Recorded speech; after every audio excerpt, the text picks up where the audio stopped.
de ahora, 21 de febrero, pues se conmemora el Día del Náhuatl como tal, y ese día la Biblioteca Nacional de El Salvador tiene el honor de tener acá con nosotros a Josué Ramos, que es una persona no hablante, y ese día vamos a estar en el conversatorio que se llama Conozcamos el Náhuatl. Él es una persona que se ha dedicado a estudiar la lengua y la habla directamente, sabe mucho sobre el origen, ha convivido con muchas personas que son, bueno, que su lengua materna, su lengua propia es el náhuatl. Entonces él nos va a estar compartiendo un poco de sus conocimientos para que aprendamos un poco más sobre el tema y que sí, los dejo con él.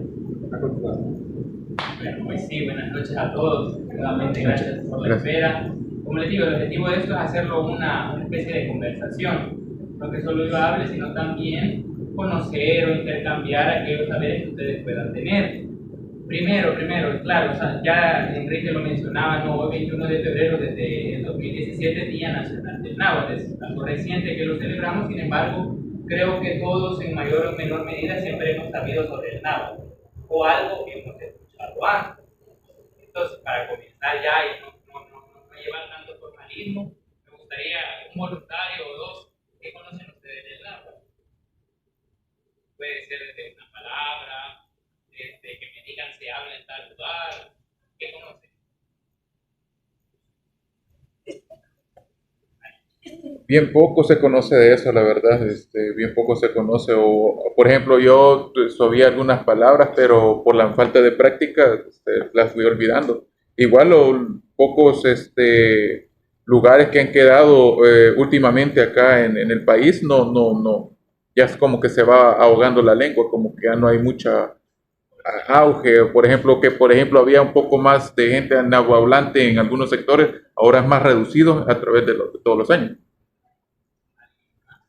Creo que igual, pues, como lo menciona por ahí, sí es, sabemos que hay palabritas que vamos conociendo, así como del latín y del inglés, y no sé que tenemos palabras ahora en día en nuestro idioma que utilizamos, sé que también el náhuatl tiene ciertas palabras, ciertas cosillas que utilizamos en el día a día, probablemente sin saberlo, una de esas lenguas madres que venían no solo para El Salvador, sino acá de la región, así como el quiché, no me acuerdo cuáles otros, pero es que me forma, que ahorita me falló totalmente la memoria, pero quizás es eso, que es bien poco lo que llegamos a conocer o lo que llegamos a retener si es que de chiquito nos enseñaban en alguna clase social. Sí, como les digo, creo que al menos de nombre hemos escuchado. Y también hablar de náhuatl está vinculado a un término que vamos a discutir más adelante, que es el término pipil. Yo creo que también cuando estudiábamos estudios sociales, la verdad, aparecían los pipiles de El Salvador y nos hablaban un poco sobre los pipiles, pues bueno, vamos a ver cuál es la relación del náhuatl con esos pipiles, con los pipiles históricos y el término, pero lo vamos a discutir. Pero primero igual también quiero hacer una pregunta que es crucial para empezar a hablar del náhuatl. Y es una pregunta de lengua, si lo queremos ver así, de literatura, de lingüística. Todos conocemos que hemos estudiado también las palabras idioma, lenguaje o lengua. Y también hemos escuchado variante o dialecto. ¿Las han escuchado? ¿Sí? ¿Será que son lo mismo? ¿Será que hay alguna diferencia? Esto es importante porque históricamente al náhuatl se ha clasificado en una de estas tantas palabras, ¿verdad? Por un error. Entonces quiero que partamos de esto. ¿Qué es el náhuatl? ¿Es un dialecto? ¿Es una variante? ¿Es un idioma? ¿Qué piensan? Y si quieren partamos de nuestro ejemplo más común, la lengua que estamos utilizando ahorita en este acto de comunicación, en este acto de habla, el castellano. ¿Qué es el castellano? Si viene siendo un dialecto quizás derivado del español, si no es español. Entonces, ahí estamos diciendo que español y castellano son diferentes. No es lo mismo. ¿Qué dicen? Es lo mismo. Lo mismo. Es lo mismo. ¿Qué dicen por acá? Yo opino que el castellano se debe para el español. Incluso hablar de esos dos términos, castellano y español, puede ser un poco enredadizo. ¿Qué hablamos nosotros? ¿Serán sinónimos o no? Pero creo que esto, para igual no meternos tampoco y generar otra duda, debemos de recordar que en el presente, según la RAE, tanto español como castellano son sinónimos y se utilizan para referirse al idioma que yo estoy utilizando ahorita, que está idioma o a la lengua o al lenguaje. ¿Por qué? Porque al final estos tres los vamos a entender como sinónimos, que son un sistema en el cual ciertos individuos lo comparten. Por ejemplo, ahorita, ustedes no están viendo eso, pero yo estoy empleando con ustedes ese sistema llamado español, y porque ustedes han sido socializados en ese mismo sistema, es que me pueden entender en este acto de habla. Caso contrario, fuera que alguien aquí hablara chino y no hablara español, no me entendería, ¿verdad? Porque no conoce ese sistema de signos, el sistema gramatical en el fondo, ¿verdad? Pero como todos estamos socializados en español, pues por eso me entienden. Ahora bien, ¿cuál es la finalidad de un idioma o de una lengua? Pues es la comunicación, que yo transmita idea a otra persona que habla la misma lengua, el mismo idioma que yo estoy hablando. Por ejemplo, mi propósito comunicativo de esta jornada va a ser que ustedes conozcan sobre el náhuatl. Ahora bien, ¿qué es la variante o qué es el dialecto? El español o castellano tiene variantes de dialecto. Todos sabemos que el español, al menos en América, se habla desde un poco más arriba de México, la zona de frontera con Estados Unidos, hasta el mar de Plata en Argentina. Sin embargo, las formas de hablar la lengua española en los diferentes territorios americanos es diversa. Nosotros vamos a distinguir cómo habla un argentino por ciertas características fonológicas. El yeísmo, ¿no? Si lo queremos ver lingüísticamente. Ella es esa característica, ¿verdad?, del español del Río de la Plata. Pero pese a esta diferencia que nosotros no usamos, porque nosotros decimos ella y no ella, no hay mayor problema de comunicación. Nos entendemos porque se trata de la misma lengua, del mismo idioma. Caso contrario, pero si yo me voy a Corea, que también está de moda, ¿verdad?, las series coreanas en mente, yo voy a entender coreano únicamente si lo he estudiado. De lo contrario, no. O sea, bien, si yo sé solo castellano, no lo puedo entender. Entonces, ¿por qué él planteaba esto? Porque el español mismo, en un territorio tan vasto, tiene diferentes variantes, porque las variantes o dialectos son las formas particulares que tiene una lengua o un idioma de acuerdo a la región. Y esto puede también tener implicaciones hasta sociales. Les pongo un ejemplo. En el mismo El Salvador, nosotros tenemos una variante del español macro. El español salvadoreño es una forma particular del español mexicano y del español argentino, por decir algo, ya no sería del español de la península. Es el mismo idioma, pero con particularidades. Nosotros decimos chunche, en México no lo van a decir. Allá en Argentina dicen boludo, aquí te van a decir maje. Pero es español, es lo mismo, es el mismo sistema. Solo hay que conocer estas expresiones particulares y no hay mayor problema de comunicación. En caso contrario, con idiomas que son completamente diferentes. Ahora, con el náhuatl, ¿qué sucede? El náhuatl históricamente siempre en los libros o cuando la gente habla se refiere como dialecto. ¿Por qué? Porque es una cuestión de querer minorizar una lengua indígena.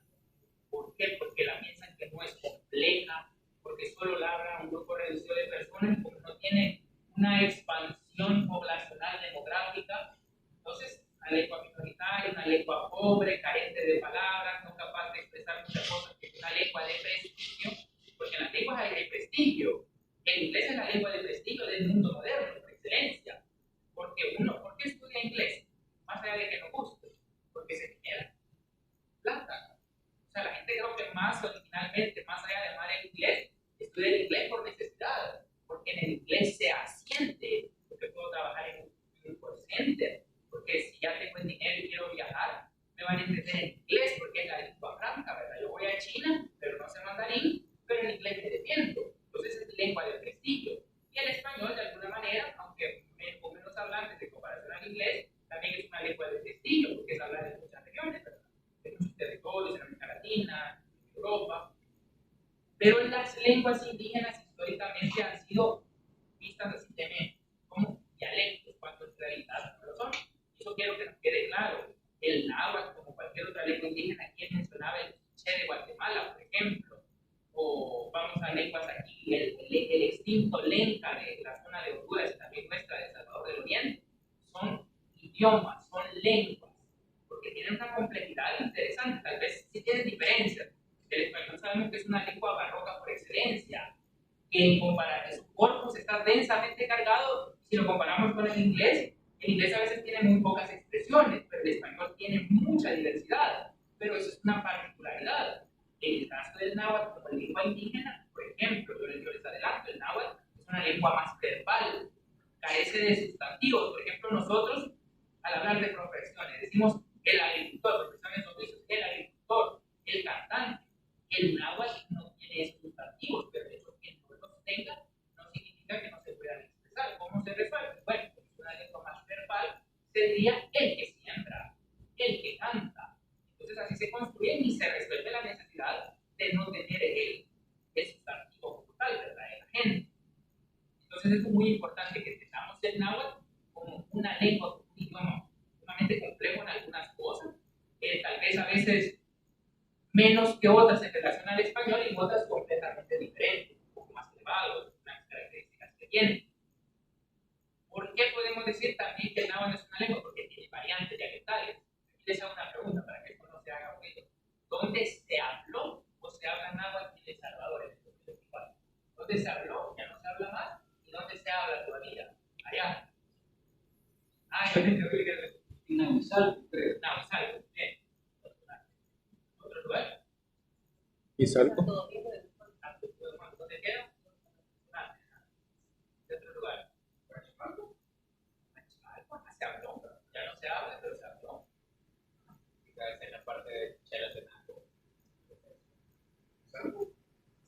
De Chalatenango ya vamos a hacer la aclaración. Y Salco, sí. Se habló. Justamente ya no voy a hablar de eso. ¿Qué otro? Bueno, quedamos con esto, son los ejemplos clásicos. Yo les decía ahora en la actividad que teníamos, siempre vinculado al tema de la lengua náhuatl, yo les apuesto que si hacemos un ejercicio en esa plaza, que saliéramos ahorita todos a hablar con la gente que está ahí, le decimos en qué lugar de El Salvador se habla náhuatl, por excelencia nos van a decir Izalco, Panchimalco, porque en el imaginario de la población salvadoreña son pueblos indígenas donde hasta el presente se habla náhuatl. Sin embargo, lastimosamente en ambos municipios ya hay hablantes nativos. Sí se habló recientemente, porque es algo todavía más tardío, todavía en este siglo, algunos hablantes llegaron, pero ya murieron los hablantes fluidos. En Panchimalco, según las estimaciones, no tenemos tan claro el dato, pero la última generación de nahuatlantes habrá vivido hasta mediados del siglo pasado, porque ya no se encuentran en la memoria de los más ancianos de esa comunidad. Entonces, eso nos da un indicio de cuánto tiempo, digamos, tuvo de vitalidad la lengua en estos territorios. Pero quizá algo sí. Está, por ejemplo, la última generación, los hijos de los hablantes de la última generación. ¿Y cómo nos damos cuenta? Porque ellos recuerdan un corpus de palabras. Yo que he hablado con varias personas que compraría algo, me dicen, al cerdo le decían cuyame, a la gallina tifla, al pisto túnil. O sea, este listado hace abundante recordar un corpus de palabras, aunque palabras ya aisladas, porque no son capaces de articular oraciones, pero nos es un indicio de que la lengua estuvo viva relativamente hace poco. En cambio, en Panchimalco es rarísimo encontrar palabras que la gente recuerde ya formas así memorísticas vinculadas al náhuatl.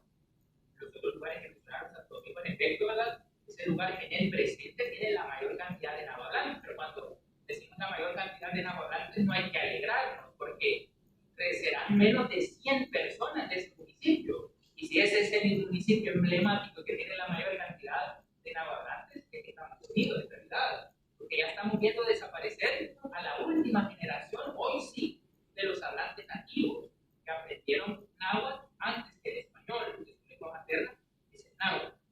Hasta ahí un poco ya contextualizamos, pero hagamos un flashback, vamos a la historia. ¿Desde cuándo se habla castellano en El Salvador?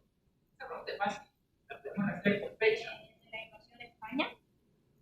Desde la discusión de los españoles, que alguien me da una fecha certera. 1525. Casi, un año menos. 1524. Hoy, este año de 2024, se cumplen 500 años de la incursión de Alvarado, por si no lo sabían.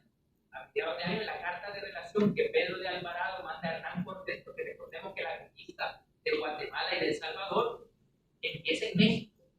Primero han conquistado Tenochtitlán, la Ciudad de México, y de ahí se van a dirigir hacia el sur. Entonces, en una carta de Alvarado, Hernán Cortés, en 1524 le dice que ha llegado a Cuscatlán, ¿verdad? Ya antes de llegar a Cuscatlán, va a pasar en Acapulco, donde va a tener la famosa batalla, donde lo van a herir, y va a quedar cojo de por vida, porque una flecha le va a atravesar mientras iba en la montura, y el mismo le dice que le quedan 4 dedos más corta la pierna que la otra, ¿verdad? Porque quedó cojo. Alvarado lo registra. Entonces, el español en el territorio salvadoreño casi que lo podríamos, tiene una partida de nacimiento. Solo el día nos hace falta, pero 1524, aunque ya antes, en 1522, se habían encontrado el territorio por la navegación argentina, la Peronila, la isla de Ñanquera, el Golfo de Fonseca. Pero en el territorio propiamente español podemos decir que se habla desde hace 500 años aproximadamente. ¿Y náhuatl desde cuándo se habla? ¿Desde más antes o menos? Antes. ¿Tienen alguna fecha? 1200. En esa época prehispánica es todavía un poco más impreciso de dar una fecha, un año, pero aquí nos ayuda la arqueología, y bueno, yo soy arqueólogo de formación. La arqueología, por medio de la cultura material, nos delata la presencia de este estilo procedente de México, de estos grupos que vienen de México, porque la población náhuatl que llegó aquí al territorio salvadoreño, que en el presente todavía existe, eran migrantes que vienen del norte. Hoy los procesos de migración son opuestos. Hoy la gente del sur va al norte. En aquella época, del norte bajaron hacia el sur. Y se han documentado una serie de oleadas migratorias alrededor del 900 años más, años menos después de Cristo. Lo que se llama académicamente, tal vez en algún museo lo han visto, el posclásico.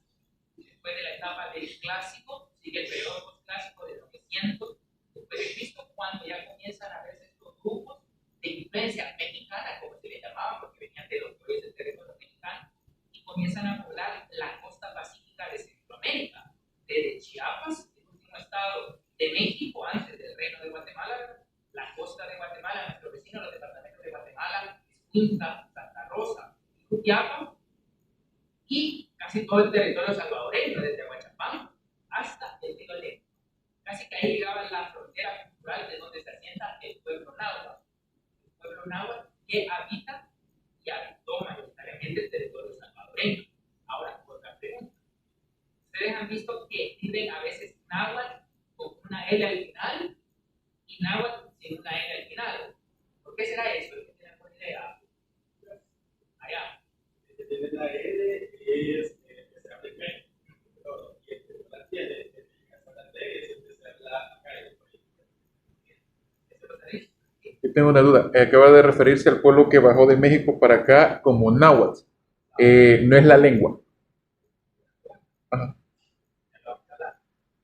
Miren, acá, históricamente a ese grupo se le ha llamado, ya voy a llegar, bueno, lo llevo cronológicamente, esto estoy todavía en la época prehispánica, pero hoy, adelantando un poco, el pueblo que habla náhuatl es la lengua, el pueblo se llama náhuatl, el pueblo los náhuatl de El Salvador, antes llamados pipiles o académicamente siempre llamados pipiles, hablan náhuatl, pero náhuatl siempre lo vamos a entender como el pueblo, porque así se les conoce en México.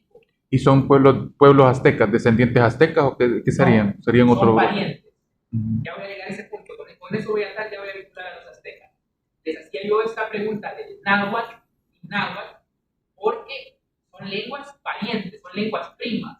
Así como, ¿qué lengua ustedes pueden entender que es parecida al español? Nuevamente voy a hacer ese sí.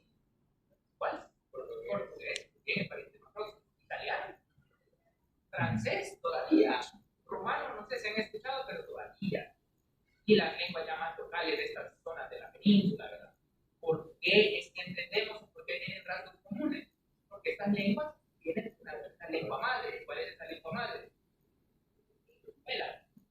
Bien. ¿Por qué? Porque sabemos que los romanos van a extender el latín en toda la península, en todo el centro de Europa, y ya por procesos en el tiempo estas lenguas se van separando y forman lenguas diferentes, que ya no se parecían al latín, ya no eran latín. Cuando ya no se usan latín, cuando ya no se entiende con el latín, se dice que ya son lenguas diferentes. Claro, que tienen como mal el latín.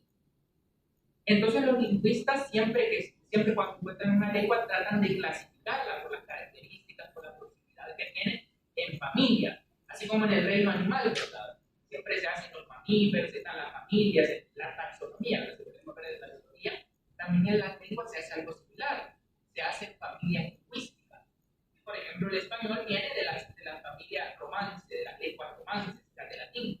¿El inglés saben de qué familia pertenece? ¿Qué es una lengua pariente del inglés? ¿Cuál sería? Una lengua prima. Alemán. La lengua de Hitler. Alemán. Porque pertenece a la familia de las lenguas germanas. El inglés es una lengua germana. Ahora, digamos, el polaco, las lenguas de Eslovaquia, lenguas eslavas, otra familia. Y en la América indígena también había familias lingüísticas. Y vamos a meter también los mayas para que comencemos también a aclarar el concepto. Hemos oído mucho de los mayas, famosísimos, ¿verdad? De Guatemala, de México. Pero los mayas nada tienen que ver con el náhuatl. Eso también que nos quede muy claro. Es otra cultura con otro idioma diferente. Si nosotros vamos a Guatemala, toda la población indígena del presente que vive en Guatemala habla una lengua maya. No es la lengua maya, porque son muchas, son diferentes. Las lenguas mayas todavía a principios del siglo pasado tenían como de 33 a 36 lenguas derivadas del proto-maya. Las más famosas es el quiché, la más hablada de Guatemala, Tachiquel, Tutil, la zona de Huehuetenango, Manta, Cobal, aquí la zona de Esquipula, Chortí, ya en los altos de Chiapas, Osil, Central, la península de Yucatán, propiamente el maya y el yucateco, ¿verdad? Todas lenguas descendientes del proto-maya, entonces son lenguas mayenses. Ahora volvamos a nuestro náhuatl, y nuestro náhuatl contiene mil. Está emparentado con el náhuatl que se hablaba en el centro de México, la que hablaban los aztecas históricos, Cuauhtémoc. Todos los aztecas son los mexicas que encontraron los españoles y también sus descendientes en el tiempo. Es una lengua emparentada porque la lingüística ha denominado a esta familia como familia yuto-náhuatl o yuto-azteca, porque su área de distribución comenzaba desde la zona de Utah, zona de desierto, después de Estados Unidos, antiguamente de México, y ocupaban mayoritariamente las lenguas más próximas al náhuatl, en realidad están en la zona de desierto. Entonces ustedes conocen, por ejemplo, estos famosos los indígenas tarahumaras, que a veces aparece alguna noticia por ahí porque son corredores, participan en maratones, y van en guaraches, pues en México, una especie de calle. Entonces van todos los que corren, y van el indígena con su vestimenta, porque son buenos. Ellos históricamente, como han vivido nómadas, se pueden desplazar grandes cantidades de kilómetros. Entonces, ese pueblo tarahumara, si ustedes después lo buscan, si tienen más interés, la lengua que hablan ellos es una lengua vinculada a esta familia yuto-náhuatl-yuto-azteca, a la que pertenece el náhuatl de El Salvador y el náhuatl de México, que en México es la lengua más hablada, pero aún muy diversa, con muchas variantes dialectales. No es el mismo el náhuatl que se habla en la Ciudad de México, en la zona sur, que el que se habla en el Golfo de México, en la zona de Veracruz o en la costa de Michoacán. Claro, en México, por una cuestión de una política de Estado, todo se le llama náhuatl, porque México, hay que destacarlo, porque los mexicanos son bien orgullosos de su cultura. Hasta un mexicano así, aunque carezca de una formación académica, siempre van a hablar bien de México, se van a sentir orgullosos. Es porque desde el Estado, cuando se construye un poco más adelantada la República Mexicana, en el tiempo del Porfiriato, un poco antes, con Benito Juárez, el Estado invierte, o sea, el Estado mexicano quería que sus habitantes exaltaran el pasado glorioso de México. Por eso se van a construir estas figuras emblemáticas de Cuauhtémoc, de Moctezuma, que van a exaltar su lado indígena, pero era una política de Estado, en Centroamérica nada más pasó eso. Y cuando se recuerda eso, si vemos aquí ese medallón que tiene el Palacio Nacional, donde está la mítica figura de Atlacán. ¿Cuántos conocen ese medallón, verdad? Eso se pone del siglo pasado ya, porque ese palacio es del siglo pasado. Pero es un periodo en el marginato, cuando ya los académicos como Saragüey, como Gaudelar, como María de Barata, como Tomás Miguel Jiménez, comienzan a exaltar por ese lado romántico indígena, pero que parte del mito. Entonces, a partir del mito quieren construir esa identidad salvadoreña, pero los procesos fueron diferentes. En México sí, mucho más antes trataron de exaltar y que los mexicanos conocieran y se apropiaran de esto. Pero bien, por ejemplo, el náhuatl.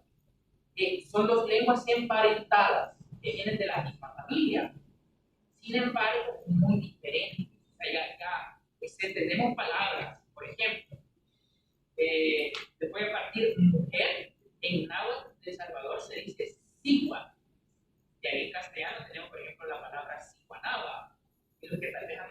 del monte o conocen de medicina así tradicional, hay una planta que se utiliza para mujeres que se llama ciguapate, o una playa aquí en La Libertad, ciguapilapa. Todas esas son raíces de mujer. En el náhuatl del centro de México se dice ciguatl. Ese sonido es el claro, y la palabra está clarísima, de la misma raíz, ¿verdad? Antecedente. Pero hay otras ya, cuando vemos la construcción gramaticales y sintácticas, sí hay grandes diferencias. Por eso ya decimos que no son lenguas diferentes. Cada una desarrolló particularidades. Debemos de recordar, cuando llega el náhuatl a nuestro territorio, de por medio quedaron muchas lenguas mayas. Entonces, todo el aislamiento en la época prehispánica hizo que las lenguas tuvieran un proceso diferente, que tal vez lo podemos entender con el español de Centroamérica. ¿Por qué nosotros, a diferencia de los mexicanos, voceamos? México no se vocea. Y que nosotros hoy tengamos el voceo, claro, nos gusta, ¿verdad? Pero si lo vemos culturalmente, porque nosotros estábamos más alejados de la metrópoli que de la Ciudad de México. O sea, cuando llegó a América la noticia que España ya no voceaba, porque el voceo ya se había igualado, ya no tenía el trato y la connotación de Roma, voz poderoso señor, sino que ya se trataban así todo el vulgo, se trataba de voz, había que cambiar la forma porque ya se había desgastado la palabra. Entonces llega el cambio a México, porque era la gran ciudad, era la sede del reinato, pero a nosotros la periferia, el reino de Guatemala, eso nunca llegó. O sea, cuando ya empezaron a estudiar, aquí seguían hablando de voz, porque la gente en zonas rurales todavía dice, ahora en la mañana yo vi que la fulana estaba comentando. O sea, para nosotros eso es instintivo ahora, ¿verdad? Y de gente que no pasó por el sistema educativo, pero si vemos como tal, esa era la forma culta que en algún momento tuvieron las élites de acá de hace 200 años. Pero claro, la palabra por un aislamiento geográfico. Bienvenidos a la Biblioteca Nacional de El Quedó la Salvador, forma PNAES. antigua. En caso de emergencia, sigue las indicaciones brindadas por el En equipo de algún nuestra momento biblioteca parece y que mantén la calma. que quedó allá, Evita utilizar pero que los con el paso del ascensores tiempo se y fueron sigue la ruta de diferenciando. evacuación hasta Fueron el punto agarrando de prueba. Recuerden, lenguas, este es un espacio cambios. libre de ruido. Esperamos que tu visita Cosas. sea una Ahora experiencia. avancemos en el tiempo. Llegamos 1524 Welcome y to llega the el National Library of El Salvador, PNAES. In case Y of otra cosa que emergency, tenemos que tener please follow the muy guidance presente, provided by the aquí PNAES comienzan team los and grandes keep mitos. calm. Avoid using Las the lenguas elevators indígenas and en use the América closest se emergency comienzan a exit to reach a safe perder con area la to llegada de los communicate. españoles. Remember, this is a noise-free Los zone. españoles sin gusto vinieron a doblegar a los indígenas y les quitaron el oro. Grandes mitos, ¿verdad? De la conquista. Para nuestro caso de Centroamérica, aquí no hubo oro. Los yacimientos de oro más próximos los tenía Honduras, de Tegucigalpa, por ejemplo, se va a contar como un real de minas de San Miguel de Tegucigalpa, porque no era oro, era plata. Pero era contado en el reino de Guatemala, no había la riqueza que había en el Perú, ¿verdad? Con el Potosí, o la que había en la zona norte de la Nueva España con Zacatecas. Entonces, comencemos a quitarnos un poco de esos mitos, ¿verdad? Porque no era tanto así. Ahora, ¿cuál es el mito con la conquista? Siempre pensamos, en las escenas aparece el español doblegando al indígena, pero nos olvidamos de otra cosa, que los que conquistaron mayoritariamente eran indígenas, eran otros indígenas que conquistaron indígenas. ¿Por qué? Porque cuando conquistan México, todos hemos escuchado de los aztecas o de los mexicas, ellos tenían sujetos muchos pueblos, los tenían de tributarios. Entonces, cuando llegan los españoles, es la oportunidad para darles en la nuca a los aztecas y librarse que cambie el orden social. Entonces, todos los indígenas tributarios de los mexicas se van a unir a los españoles porque les conviene la campaña de los españoles, la empresa de conquista. ¿Por qué? Porque me van a dar el testigo de la protección de la corona, porque si lo dieron, y voy a ser conquistador. De estar conquistado, voy a conquistar. Y por eso a nuestro territorio van a venir los españoles claramente liderando, pero van a venir mayoritariamente indígenas de Tlaxcala, que en los documentos se les ponen los indígenas mexicanos. Y hagamos, ¿cómo ha quedado esto guardado en nuestra historia? Los tres grandes asentamientos de españoles en lo que es el territorio salvadoreño, que para el siglo XVI no lo eran, porque El Salvador como tal van a ser en 1824 con la República, pero para que digamos entendamos el concepto de lo que es El Salvador, los tres grandes asentamientos de españoles en Occidente, la Villa de la Santísima Trinidad de Solsonate, zona central, San Salvador de Custatlán, Oriente, San Miguel de la Frontera. Fijémonos en algo. Entonces, ejemplos todavía se mantienen. Siempre como venía unían con los indígenas mexicanos, cuando se funde el asentamiento, ponen un pueblo vecino de estos indígenas. Porque claro, si se alzan los indígenas del territorio, que me protejan primero los indígenas aliados. Es una estrategia de guerra. Sonsonate. Yo no sé si conocen Sonsonate, pero Sonsonate en el presente tiene un barrio que se llama Barrio de los Mexicanos, que por pueblos antes sabe de los mexicanos, porque se fundó la villa de los españoles y el pueblo de mexicanos. San Salvador, ¿cómo se llama el municipio vecino de acá? ¿Cómo? Mexicano. ¿Por qué? Porque era el pueblo de los indígenas mexicanos, San Miguel. Hoy si vamos al San Miguel del presente ya no encontramos un pueblo de mexicanos como tal, pero es que San Miguel que hoy conocemos no es el lugar original. San Miguel se movió porque dicen los documentos que San Miguel se quemó. Allá por 1540 y algo murieron el pueblo, porque el San Miguel original estaba fundado por Usulután, por un municipio que se llama Santa María.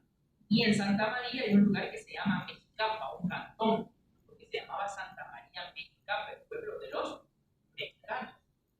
Entonces, en este periodo de la conquista vienen estos indígenas del centro de México que hablan náhuatl, que dicen tlacat y no dicen tacat, para decir hombre.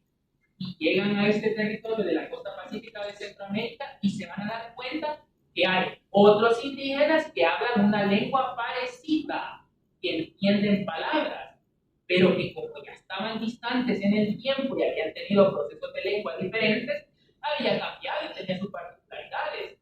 Entonces, como aquella lengua, la del centro de México, tiene ese sonido que el náhuatl salvadoreño no tiene, por ejemplo, que cuando dicen Popocatépetl, este volcán famoso de México, de esas terminaciones, o cuando dicen Tlameme, ese plan no existe en el náhuatl salvadoreño. Cuando lo escuchan acá, claro, le entienden la palabra, pero van a decir estos indígenas aliados que hablan como que fueran niños. Que la lengua se asemeja al habla de ellos, pero como hablan los niños pequeños, como cuando el niño, por decir perro, dice pelo, el pelo me mordió. Claro, no puede decir los fonemas, entonces ahí es cuando en la historia va a nacer el término de pipiles. Porque pipil significa precisamente eso, niños. Todavía en náhuatl salvadoreño la palabra pipil, palabra grave, significa niños. Entonces, el término pipil nace para los indígenas náhuatl de El Salvador como un apodo de estos indígenas que ya vienen conquistando, que vienen en poder con los españoles, y se meten y conquistan los pipiles. A partir entonces del siglo XVI, comienza en la documentación a aparecer los pipiles. Más adelante le van a llamar a esta lengua mexicano vulgar, mexicano corrupto, porque siempre lo asociaban a que era una lengua parecida a la de los indígenas mexicanos, pero mal hablada, como digamos en el caso de Roma, el latín clásico versus el latín vulgar. Entonces ahí comienza la historia del término pipil y cómo aparece, ¿verdad? De hecho, les quiero leer, esto aparece en el compendio de Rodrigo de Cuadros, un cronista del Reino de Guatemala hacia 1808, y él dice, ¿verdad? Estos indios eran de la plebe de los mexicanos, y así hablaban la lengua mexicana corrompida, como la hablaban los niños, motivo por el que se les llamó pipiles, que en dicho idioma quiere decir muchachos. Dice, se propagó la nación de los pipiles en este reino inmensamente, y se extendió en las provincias de Sonsonate, San Salvador y San Miguel, como se colige de los muchos pueblos que de hecho dicen que usan la lengua pipil, ¿verdad? Él decía esto, todavía en la época colonial, ya en las postrimerías, pocos años antes de la independencia, todavía quedaba la noción, ¿verdad?, de por qué se le llamó pipiles a estos indígenas. Ahora, segundo mito que yo les hablaba, las lenguas indígenas comienzan a desaparecer con los españoles, porque los españoles llegan a América y quieren castellanizar a todos los indígenas. Mentira. Las lenguas indígenas en América van a comenzar a perderse grandemente con las repúblicas. O sea, ya cuando todos los americanos han echado a los españoles de sus territorios, es que verdaderamente va a comenzar la crisis de las lenguas indígenas. Porque cuando ya nacen las repúblicas, a los estados republicanos no les interesa tener indios, porque tienen diversidad de lenguas y es un problema de administración. Por ejemplo, si tengo estos, miremoslo del lado de Oriente, que todavía probablemente la zona de Morazán, pueblos como Chilanga, como Sembra, hablaban otomo-lenca y tienen un pueblo vecino que coopera que habla otra lengua diferente, pueblos vecinos. O sea, eso es un problema administrativo. Entonces, ¿qué sabe mejor? Que todos hablen la misma lengua. Por por eso van a ser las repúblicas, ya nosotros ya llamándonos salvadoreños, nuestros presidentes del siglo XIX, quienes van a comenzar a incidir para que las lenguas tengan este proceso acelerado de pérdida. En tiempo de los españoles, claro, muchos indígenas se castellanizaron, pero los españoles, por la legislación de Indias, garantizaba que los indígenas vivieran en pueblos de indios y que en el pueblo de indios se administrara y toda su vida se desarrollara en la lengua indígena. Tanto así que para la administración religiosa, que son los documentos que todavía han alcanzado a llegar a nuestro tiempo, son los religiosos, los sacerdotes o los frailes quienes aprenden la lengua indígena. Y si algo hay que agradecer es que van a ser, en esta época todavía no existe lo que se llama hoy gramática de la lengua, se les denominaba los artes de la lengua. Entonces van a ser mayoritariamente los religiosos del clero regular, los frailes, franciscanos, dominicos, en el caso de México, en el caso de Centroamérica por menos, quienes van a comenzar a registrar la lengua. ¿Por qué? ¿Cuál es el interés? Si mi política fuera que sacar una lengua, pues que se pierda, no la registro. Pero si la documento y creo una gramática es porque me interesa que otros españoles, otros clérigos, la aprendan para que puedan administrar a la población indígena en la lengua, y así comienza esa administración. Ahora miremos para allá el caso salvadoreño, cómo fue la situación del náhuatl en la época colonial. Bueno, tenemos unos documentos, pero ahorita no se los puedo enseñar, porque esta es una presentación, como si queremos hacerlo así de modo más de plática. Vamos a ver, hacia finales del siglo XVIII, yo no sé si han oído, tampoco lastimosamente en El Salvador no están conocidos, pero aquí lo pueden adquirir, hacer un poco de propaganda, ¿verdad? Es un libro que se llama La Descripción Geográfico-Moral de la Diócesis de Guatemala, 1768. El arzobispo de Guatemala, porque nosotros dependemos de Guatemala, Pedro Cortés y Larraz, igual en internet se puede encontrar, está completo. Visita todo el territorio de lo que es Guatemala y El Salvador, menos el Petén para Guatemala, y comienza a hacer su visita pastoral, va visitando todas sus parroquias. La iglesia, la colonia, era la que llevaba detalladamente el orden, ¿verdad? La administración. Entonces a la iglesia le interesa saber qué lengua se habla en el pueblo, para ver cuál es la administración. Y les voy a leer lo que apunta el arzobispo de Guatemala para ciertos pueblos de El Salvador, Apaneca, por ejemplo. Menciona él: el idioma materno y que hablan entre sí los indios es mexicano viril, aunque dice el cura no necesitarse para la administración, porque todos entienden el castellano. Esto lo dice en 1768. Dice que casi no es necesario. Claro que debemos de recordar que estas informaciones tienen un sesgo, porque para la época solo contabilizaban los indios que vivían en el pueblo, los más próximos, no se iban a meter al monte. Entonces sí, los que estaban más céntricos, obviamente que seguramente hablaban castellano, pero los otros no. ¿Y por qué les digo que no puede ser? Hay un poco de sesgo en esto, porque todavía parece que en 1900 tenía hablantes de náhuatl. Y si ya todos hubieran hablado en 1768, ya en el siglo XIX se hubiera perdido. Entonces ahí no hay concordancia, pero siempre hay que tener esa noción de sesgo en el documento. Náhuatl, lo que mencionaba, fíjense cómo va cambiando la cosa. El idioma materno es el mexicano. Se considera o ha considerado no necesario, pero el cura en su respuesta dice que casi todos entienden y hablan en castellano. Y él recalca, y diciendo cuasi, o sea, cuasi es casi, pero no son todos, y diciendo cuasi, todos deja de ver que es necesario el mexicano para la buena administración de algo. Es decir, nos está diciendo hay gente que no habla castellano, 1778, y si no hablan, pues el cura está obligado a saber la lengua indígena. Y sale, ¿qué nos dicen para el sal? El idioma materno es el mexicano viril, y aunque los más entienden y hablan el castellano, no deja de ser necesario para la buena administración de varias personas que solamente saben el materno. Nuevamente, vemos un monolingüista. Hay gente que no habla castellano y tiene lógica, y salgo todavía para 1932 en un bastión. Yo les aseguro que en 1931 había gente en Izalco que se moría hablando solo náhuatl, que no sabía el español. Eso es muy probable. Aquí cerca, la parroquia de San Jacinto, aquí nuestro vecino atrás del antiguo pueblo de San Jacinto de Barrio San Salvador, que defendía Panchimal con azúcar. Aparte de que esta obra es muy, yo les recomiendo que si tienen oportunidad la lean, porque es un panorama de cómo era El Salvador culturalmente en 1768. Menciona, por ejemplo, la gente antes en mucha desnudez. Claro, porque es tierra de costa. Pero no sé si han visto una famosa fotografía que tiene el Museo de la Palabra de Imagen, que está en Harvard. Me parecen unas mujeres sin camisa. Esas fotos se hicieron muy virales en algún momento. Son esos retratos de los indígenas de Nahuizalco hacia finales del siglo XIX y aparecen así a la descubierta. Porque, claro, aquí no es una zona, no es el altiplano de Guatemala, donde sí hay textiles más gruesos, es una de costa, y salvo ahorita que hay temporada de viento, pero aquí hace más calor, ¿verdad? Entonces aquí la ropa es torva. Y el arzobispo lo menciona, anda desnudos, aquí no se viste. ¿Qué nos interesa del idioma? Dice, el idioma que se habla generalmente, según dice el cura, es el castellano. Y algunas indias de Panchimalco, el mexicano. Hasta ahí vamos bien. Pero fíjense lo que va a decir al final. Pero la verdad es que el idioma materno es el mexicano.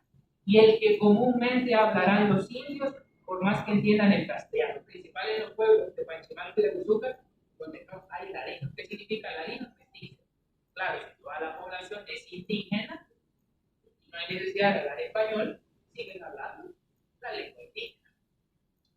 Y bueno, así es el panorama en la época colonial. Entonces, es interesante darnos cuenta de cómo se continúa hablando náhuatl y que los españoles no han erradicado. Si nos están diciendo que todavía hay pueblos donde hay gente que no habla castellano, entonces significa que la política no era castellanizada. Claro, unos lo iban aprendiendo por una necesidad social. ¿Qué va a pasar ya con la República? Bueno, ahí ya viene el proceso acelerado de que la lengua indígena empieza a desaparecer, porque ya todo se comienza a hacer en castellano, porque ya desde la misma iglesia, por la política republicana, ya no será la doctrina en la lengua indígena, sino castellano, para que toca aprender. Y cuando ya se aprende la lengua y se acceden a ciertos privilegios, me quedo en la lengua que me da de comer, porque los seres humanos funcionan así, ¿verdad? O sea, la necesidad es saciar la barriga. O sea, esa es la gran motivación del ser humano, ¿no? Mayoritariamente, ¿no? ¿Por qué he trabajado? Para comer. Y en este caso la lengua puede representar una barrera, entonces mejor me paso a la que me va a garantizar el bienestar social. ¿Qué tenemos para el siglo XX? Ya hagamos este recorrido, ya pasa la independencia. Todavía en el siglo XX tenemos un mayor número de pueblos donde se habla el náhuatl, mayoritariamente en el occidente salvadoreño. Que históricamente para nuestro territorio salvadoreño fue esta zona del occidente la mayor habitada en la historia, por Sonsonate. ¿Por qué? Porque tiene una cuestión lógica, está el puerto de Acapulco. Entonces, este puerto que tiene ahí, pues hace que sea una zona multicultural, a veces ignorable, pero aquí en El Salvador llegaron portugueses, no solo españoles, asiáticos, todos los esclavos africanos. Más que todo la zona de Sonsonate, como decía, ese paisaje cultural. Claro, en el oriente también hubo población, pero el oriente salvadoreño históricamente estamos olvidados de nuestra historia, pero tiene un antecedente de por qué eran zonas menos habitadas y más haciendas de miles, haciendas ganaderas, porque son famosos los lactos de oriente, que tienen esa fama de la época colonial, pero son zonas de ganaderas. Y claro, algo que sí se mantuvo, ¿verdad?, desde la época colonial es la situación de pobreza. O sea, eso poco cambió de la época colonial a la república. El indígena seguía siendo pobre. La única diferencia es que la corona les había dado tierra. Las tierras equidales, las tierras comunales eran, por la legislación colonial, se garantizaban que las poblaciones indígenas tuvieran. Pero, por eso les digo, el tiro de gracia con la república, y más cuando llega el café. O sea, el café que representó tanto beneficio para la sociedad salvadoreña, digamos, es como la manzana de la discordia de los pueblos indígenas. ¿Por qué? Cuando se generaliza el cultivo del café, saben que la política de Rafael Saldívar, por ejemplo, ¿verdad?, del final del siglo XIX, es la abolición de las tierras comunales. O sea, quitar a la población indígena sus tierras y después de ser los dueños, ¿verdad?, como un común, como una comunidad, pasan a ser colonos, la figura de colonos o trabajadores de esa tierra que había sido de ellos. Entonces, la situación de pobreza se agudiza. Llegamos al siglo pasado, la guerra mundial, y después la cuestión económica con la gran crisis del 29, que va a desembocar en los sucesos de 1932, ¿verdad? Que ya creo que todos conocemos qué sucedió en el occidente salvadoreño mayoritariamente y de cómo estos sucesos tienen una repercusión en las poblaciones indígenas, porque para bien o para mal, quienes van a participar de toda esta inconformidad van a ser indígenas nahuablantes, Nahuizalco, Tacuba, Nahuachapán, entre otros. Y en nuestra historia, nosotros, ¿verdad?, puede decir es que 1932 es como el tiro de gracia para la cultura indígena, que ya venía en decadencia, sí, pero que el 32 obliga, y es la ruptura brusca, a negar los elementos visibles de ser indígena. ¿Cuáles son los elementos? Miren, el fenotipo no se pierde, porque vamos a Panchimalco, justamente la gente sigue siendo indígena. Vamos aquí a la zona de La Paz, San Juan Talba, por ejemplo, que era la colonia con pueblo de indios, la gente ya no se le indígena, pero el fenotipo se mantiene, o sea, el fenotipo, o sea, la gente no puede renunciar a su carne, a los rasgos, a la chinaza, o sea, no se renuncia a eso, se nace de la genética, pero sí se puede renunciar a las prácticas. Yo me puedo aparentar ser otra cosa y dejar la práctica. Entonces, ahí es donde comienza la crisis de la identidad indígena. ¿Por qué? Porque el indígena no quiere identificarse con ser indígena. Y entonces comienza a abandonar los elementos visibles de ser indígena. ¿Cuáles son estos? Son dos. El primero, en el caso de la mujer, la vestimenta. O sea, el retrato, como mejor he visto cómo se visten las mestizas, con vestidos valetoneados. Sé que todavía usan la gente anciana de Mansalco. ¿Por qué? Porque yo tengo que dar la apariencia que ya no soy indígena, que pertenece al elemento que me delata, que me señala ante la sociedad, indígena como viste. Entonces, claro, ¿cuál es el otro elemento? No.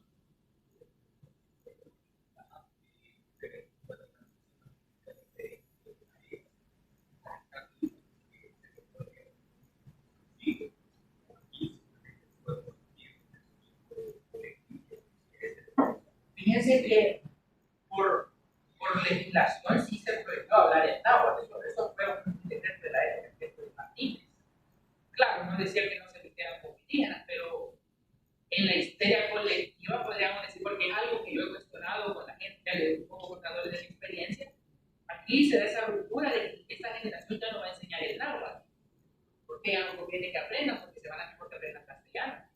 Pero yo no sé, o sea, la gente no es que se haya reunido en el cabildo o en la plaza, miren, a partir de mañana ya no enseñen náhuatl a los hijos. No creo que lo hayan hecho, no me consta. Pero la política fue esa, ya no fueron a enseñar la lengua, ya no se transmitió. Entonces, no fue un acuerdo, pero en el inconsciente de la gente estaba eso. En Guatemala, los procesos fueron diferentes. Claro, en Guatemala mestizaron. Justo Rufino Barrios en el siglo XIX llegó a un pueblo de San Pedro, vamos a entrar en de Guatemala. Es un pueblo de Guatemala y él no quería ver a las indígenas en Guatemala, le dicen corte, pero nosotros le decimos rebajo. Entonces, como no quería ver a las indígenas vestidas de corte, les mandó a poner un delantal más largo que les tapara el de corte. Al punto que eso como se formó parte de la vestimenta y en ese pueblo de San Marcos utilizan un delantal, siempre usan el corte, el rebajo, pero el delantal lo tapa. O sea, le da una apariencia disfrazada de un vestido, aunque abajo tiene el corte de la piel indígena. Guatemala, la gran diferencia tiene es que la zona mayoritariamente indígena siempre estuvo alejada de del núcleo central del poder. O sea, la Nueva Guatemala, la ciudad de Guatemala, estamos viendo, por ejemplo, de Chichicastenango, desde 4 horas todavía en el presente, claro, ya no se dio en aquella época. O sea, a la gente no le interesaba meterse en el altiplano. Por eso la zona más mestiza de Guatemala era Recoleta, El Salvador, y no la del occidente. En El Salvador, siendo tan pequeño, o sea, esos zonales no estaban a un tiro de piedra. Entonces, todo eso, pues, sí, de verdad. No sería el caso del Panchimalco. Panchimalco es un pueblo vecino de la ciudad. Toda esta influencia que es San Salvador, ¿verdad? Porque todas las transacciones comerciales se vienen a hacer acá en San Salvador, pues hay que ir renunciando a las cosas, porque tengo que parecer un mestizo, un latino, como es la población indígena, ¿verdad? Apartarme entonces de estos elementos que puedan hacer que los otros, porque lo que señalan son siempre los otros, la misma comunidad, ¿no? Porque la comunidad, como se crece o se habitúan a eso, no ven una diferencia, pero quien ve la diferencia es el que pertenece a otra cultura. Habla raro, se viste raro, nosotros no nos vestimos así, nosotros no hablamos así. Entonces, todos estos procesos, claro, sí, es verdad. Y en 1932, en lo que estábamos, es el tiro de gracia, ¿verdad? Ahí comienzan a repercutir y comienza la ruptura de la lengua indígena, ya no se transmite. Entonces ahí comienza ya la decadencia, ¿no? La lengua indígena va desapareciendo poco a poco. Claro, quedaron hablantes, porque en 1932 la gente que quedó viva, ya mucha gente había nacido en inicio del siglo, ¿verdad? Santo Domingo es un caso excepcional porque tiene que haber una cuestión geográfica de por medio. Las tierras que más sufrieron, o los poblados que más sufrieron, estaban vinculados al café. Sonal, Salto, tiene cafetal, Guayúa tiene cafetal, Tacuba, otra vez la cordillera Palenque, Matepec. Yo no sé si conocen Santo Domingo, Matepec, acá. Están pasando Sonsonate, San Antonio del Monte. Bueno, Santo Domingo es vecino de la Caruba. Ya se imaginarán el clima. No es tierra de café, no era tierra de mestizo. Entonces ahí no llegaron tantas las naciones del 32 porque a nadie le interesaba pelear una tierra. Y la gran discordia también de este país históricamente ha sido la tierra. O sea, la tierra todavía es motivo de conflicto para la sociedad. Tanta gente reclama tierra, tierras de la reforma agraria, tierras del tiempo de la guerra civil. O sea, la tierra siempre ha sido motivo de conflicto. Y en Santo Domingo, por la cuestión ética, no hubo mayor impasse. Sin embargo, claro, en Santo Domingo llegaba Sonsonate. Y en Sonsonate era el caldo de cultivo donde se veía la gente en Aguizalco, llegaban a Aguizalco. Entonces ahí se corrían los rumores, ¿verdad? Pasó esto. Entonces la gente fue tomando sus medidas. Pero todavía en 1950 en Santo Domingo era muy común que se hablara náhuatl, porque los pueblos vecinos de la época, Aguizalco, en unos audios que he tenido la oportunidad de un lingüista estadounidense, Ray Campbell, que hizo un trabajo que se llama Language of El Salvador, él vino en los 70, poco años del inicio del conflicto armado. Cuando van a Aguizalco le dicen, mire, eso pregúntelo en Santo Domingo, le dice a alguien que hablaba náhuatl en Aguizalco, porque allá todavía lo hablan, allá lo enseñan, aquí ya tiempo se dejó de hablar, decían en los 70, porque estaba reciente la cuestión, poco más de 40 años, 1932. Entonces, claro, esta cuestión de la tierra y del paisaje incidió, aunque no lo queramos ver, aunque a veces también lo pasemos por algo. Y así es como, digamos, será esta situación y el panorama de náhuatl. Hoy creo que la cosa ha cambiado ya en este siglo. ¿Por qué? Porque si ustedes están acá, este es un buen ejemplo, ¿verdad? Antes no existían espacios así. Y si existían, náhuatl ha aparecido en revistas. Yo he ido rastreando en publicaciones de los 60, de los 70, que se escribía sobre el náhuatl. Claro, aparecía en las revistas del Ministerio de Educación de los 70 un glosario. Y esa era la total difusión que se le daba. Pero no era un proceso formal, o sea, más se miraba desde el lado exótico. Esto se habla todavía ahí en algo. Vean, usted va un día y encuentra un indígena, dígale tal cosa. Pero nada más, desde el lado exótico, que es diferente, lo que es vistoso. Pero hoy en nuestro siglo, y aún es interesante, y con esto voy terminando, porque para que podamos hablar un poquito de eso, es que lo importante y el salto significativo, que al menos en el caso de estas poblaciones en Santo Domingo de Guzmán, hace 10 años, todas estas personas, todos si fuéramos en Santo Domingo ahorita, que pueden hablar en náhuatl, que opinarían y contestarían en náhuatl muchas cosas, hace 10 años ellos mismos, siendo conscientes que eran hablantes, lo negaban. No puedo. Los viejitos de antes hablaban. No, esa palabra ya se dejó de hablar aquí hace tiempo. Indiana de los señores de antes. Hasta otros ya más subidos de tono, ¿verdad? Ellos negaban, pero era un tipo de vergüenza. O sea, se había agarrado un estigma que el hablar la lengua indígena es motivo de vergüenza. Claro, a nadie le gusta que otros lo señalen, ¿verdad? Es eso, se utiliza en otros países. Bueno, en Guatemala sí creo que se usa. Pero más allá de eso, no sé. Tal vez no, porque indio agarró carga peyorativa ya en el siglo XIX, porque indio era la palabra oficial, pero de la época colonial siempre se pone.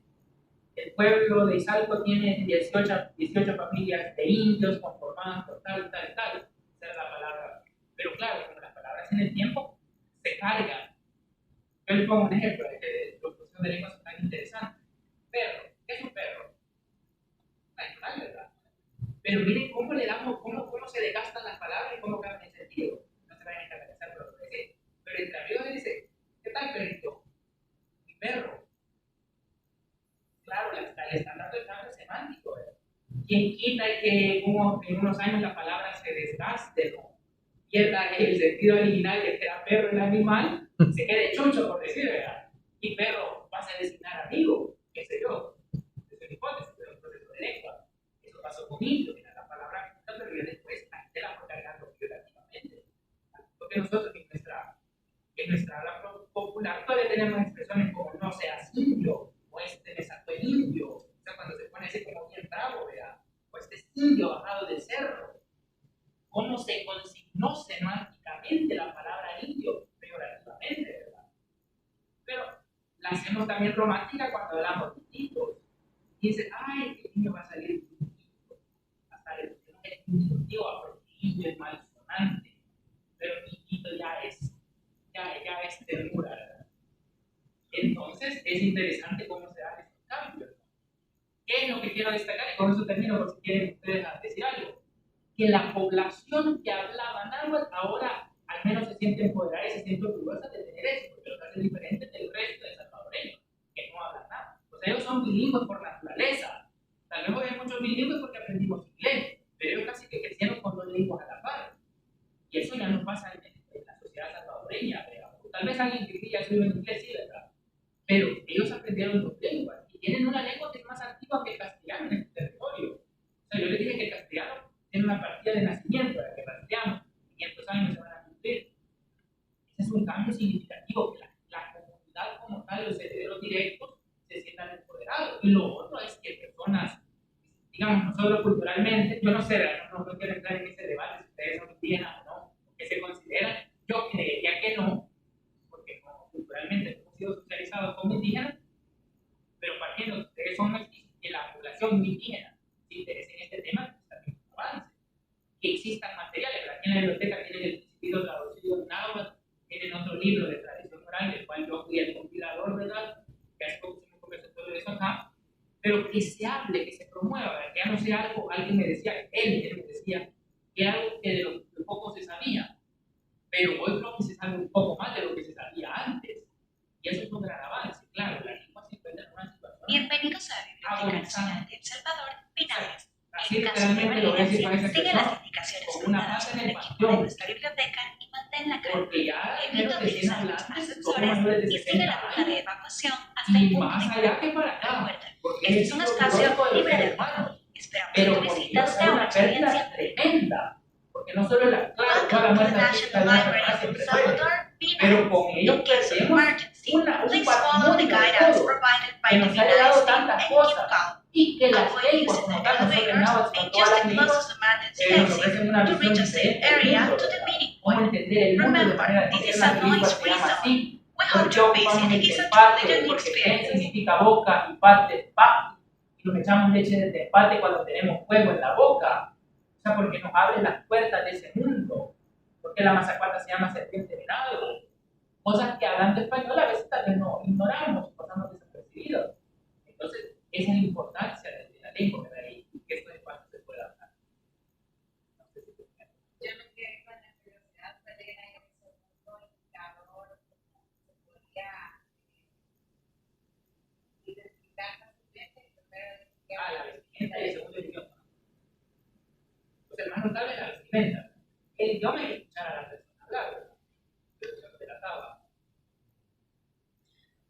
Yo tengo curiosidad, actualmente cuántas personas o cuántos salvadoreños son los que hablan? Mencionaba un número de 100 personas, de lo más, pero a nivel nacional, ¿cuántos hay? ¿Cuántas Según el personas? último censo oficial de 2017, se consideraron que en El Salvador existían 200 hablantes, repartidos desde Tacuba, Nahuizalco, Salco, Nahuatl, Panchimal.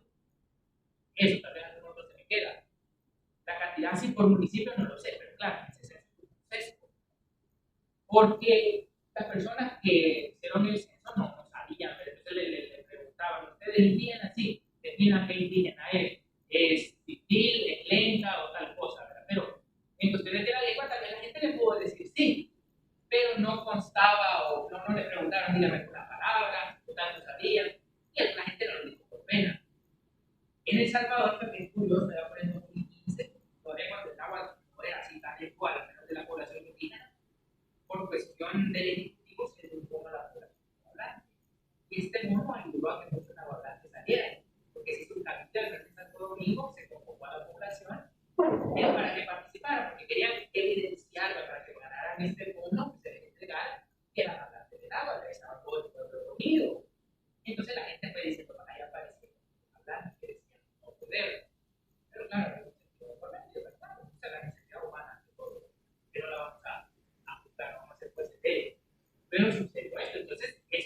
tenía el panorama que no eran 200 hablantes. Si solo un dato como tal no se tiene. Yo al inicio del año pasado trabajé en un censo de cultura que no se terminó, pero al menos en Santo Domingo, que es el municipio que como el que tiene la mayor cantidad de hablantes, yo podía dar fe, aunque no está escrito todavía en algo así un documento, pero hay menos de 100 hablantes, aproximadamente unos 89. En Santo. Por eso les digo, el censo del 2017, o sea, de 2017 al 2023, hubieron más. El censo nunca fue fidedigno. El objetivo de este censo que se hacía el año pasado era saber cuántos hay en el presente. Pero si Santo Domingo tiene 89 aproximadamente fluidos que hablan y entienden la lengua, los otros municipios tienen menos. Quizás con suerte en el país, podríamos llegar, siendo positivos, a 150. Con suerte. Pero probablemente sea menos. Y el náhuatl actual no es tan puro como el de la década de los 70 o el de los inicios. Vale. O se mantiene todavía. Ese tema ya que tocar eso, no lo mencioné antes. Fíjense de que cuando se habla de idiomas no existe un idioma puro, jamás. No ha existido ni va a existir, porque los seres humanos son seres de contacto. El español que nosotros hablamos, si lo desglosáramos, vamos a ver como un mismo, almohada, aceite, alcázar, azúcar, pero nosotros estamos de castellano, vamos a encontrar la misma, vamos a encontrar el mismo de griego, porque siempre estamos en constante intercambio. Nosotros cuántos anglicinos no tenemos en el español del presente. Entonces nunca ha existido, digamos, un náhuatl puro, jamás, ni en la época prehispánica. Claro, tiene procesos, ¿verdad? El náhuatl desde la época colonial, claro, la lengua de dominio que más lo permeó es el castellano. Y esto es bien interesante también con Enrique, realizamos algo más adelante, cómo evidenciar, por ejemplo, las incorporaciones de palabras náhuatl en el tiempo. ¿Alguien de aquí habla portugués? No. Pero, ¿sabe cómo se dice naranja? No. Bueno, naranja. Hoy decimos en español naranja, ¿verdad? Pero en el español que llegó en el siglo XVI no se decía naranja, se decía laranja. Por eso en portugués se dice larancha, porque era la forma antigua. Otra pregunta de cultura general, esto no tiene nada que ver con el ¿la naranja es americana? ¿Nativa de América? De España. No es americana. Todos los cítricos del limón, claro, vienen por España, pero ellos ya la habían agarrado del mundo árabe y de algunas zonas de Asia. No es americana, entonces la naranja también, digamos, tiene poco más de 500 años en el Nuevo Mundo, en América. Cuando se chocan por realidades distintas, cosas que no se conocen, ¿cuál es la estrategia más fácil en el idioma? Pues agarrar el nombre que ya tiene. O sea, la gente no se va a complicar a bautizar. ¿Por qué nosotros decimos Facebook? ¿O por qué no tratamos? Si alguna gente lo dice balompié, pero más que decir balompié decimos fútbol. Porque lo castellanizamos, porque es lo más lógico. Pues, ¿quién se va a complicar a darle nombre a las cosas? Si ya se tiene algo, mejor lo adapto. Es una política, ¿verdad? O sea, utilizar lo que ya se tiene. Entonces, la naranja, ¿verdad? Es que si van a andar complicando poniendo el nombre, no. Se adapta. La naranja, como la E, el sonido de R persiste en el agua, la naranja. Como hay una política de economía lingüística, va a decir más o menos, nosotros no decimos tomar, sino que ya solo decimos más, o no decimos esperante, sino esperante, va a decir más o menos. Esa naranja termina con lala, en el náhuatl del presente, naranja se dice lala. Plátano y el guineo no es americano. Se llama guineo de hecho porque la gente pensaba que lo comían los guineos, esa gente que venía de Guinea, los esclavos africanos, de esta vuelta, ¿verdad? Por eso nosotros en Centroamérica le llamamos guineo, en náhuatl se dice guinea, porque es un préstamo, porque lo comían los guineos. Y el plátano, que también es introducido, antiguamente no se decía plátano, se decía pulata. Entonces plátano se dice pula. El mango también de Asia, el mango sí se dice mango. El ganado, el caballo, las gallinas, los cerdos no son americanos. Aquí lo único que teníamos era, esos son los pinzles que salen poco y son pip. Y comían carne de venado, carrobo, eso sí, ¿verdad? Pero todas estas carnes carne que comemos, no, vaca. Viene la vaca, en algunas variantes de náhuatl, huacash, porque no existe la B, entonces se adapta, huacash. Caballo, no existe el sonido de B, caguayo, caguayo. Entonces, claro, adaptaron las palabras, pero como son préstamos antiguos, desde el siglo XVI, entonces, a veces si yo no les explico, tal vez seguro no lo entienden. De huacash, le parece una nación, que la vaca come zacate, zacate es una batida. De Iguá, saca y huacash, que la vaca está comiendo zacate.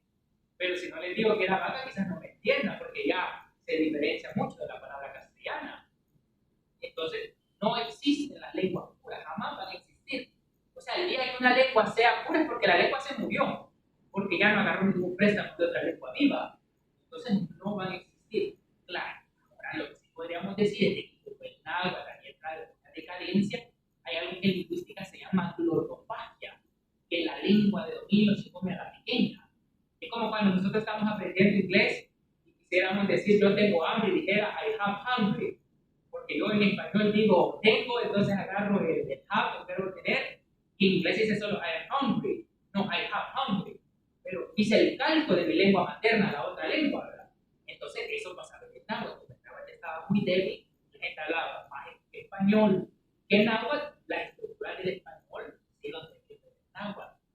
Entonces eso era un síntoma de debilidad porque la lengua ya no se usaba. Y eso sí pasaba, pero no es una cuestión de pureza o no pureza. Así el náhuatl, por ejemplo, sí, claro, tiene préstamos del castellano antiguo, ¿verdad? Como ese, naranjo o los animales, o incluso el concepto de dinero como tal es europeo. Una moneda o un papel como dinero. Y aquí en la colonia del siglo XVI hubieron unas monedas que se llamaban los tomines de plata. Los tomines. En todas las lenguas indígenas, desde México mayoritariamente hasta Centroamérica, dinero siempre se dice otomin, otumin, otomín, porque la agarraron todas del castellano.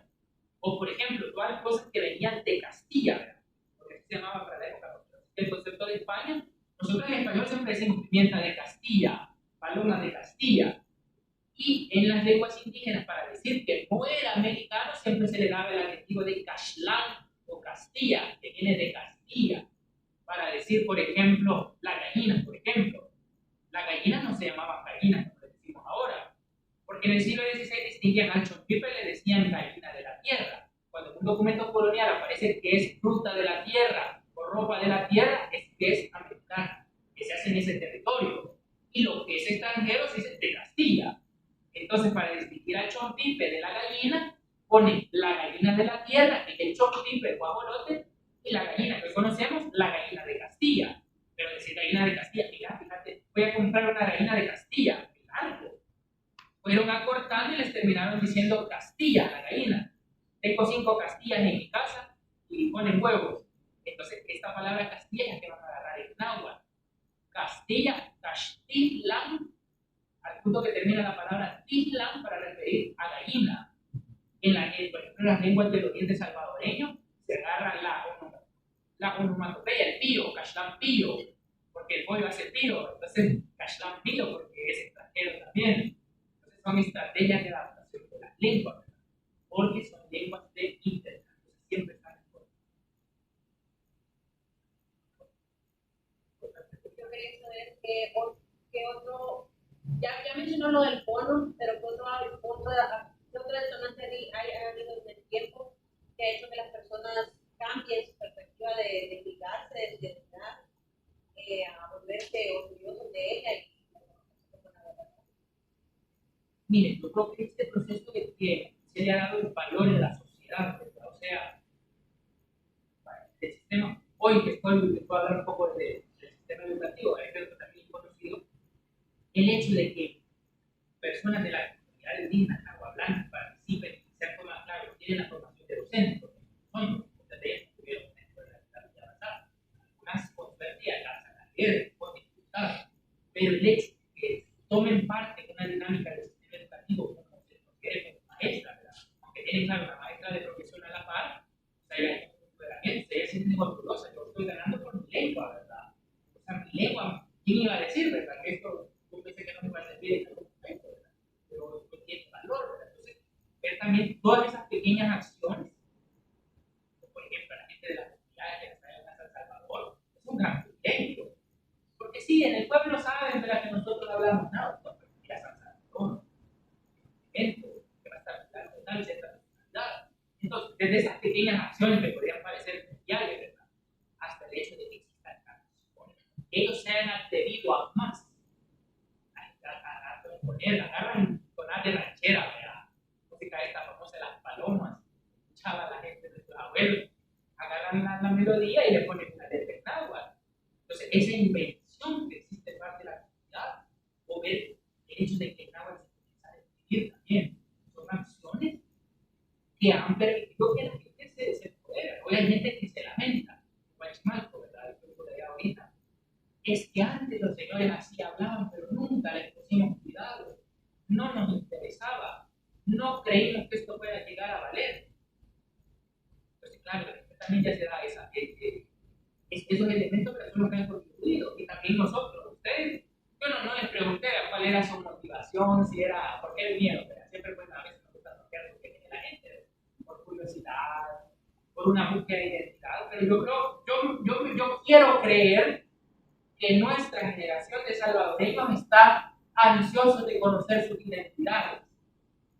Claro, somos mestizos mayoritariamente, pero ¿de qué tenemos herencia? Eso es importante, que nosotros miremos hacia atrás, porque a la gente siempre le gusta destacar como se herencia español. Ah, es que mi abuelito era español, pero no le gusta decir, ah, es que yo tenía una abuela indígena. Eso es rarísimo. Menos que se digan, ah, yo tuve mi papá era negro. También es un poco raro, pero al español sí le gusta que la gente destacara. Y que mi abuelito era de Chalate, era salvo el señor. Y que pero no le gusta decir que mi abuelita era negrita y bajita y así nunca le salió gana.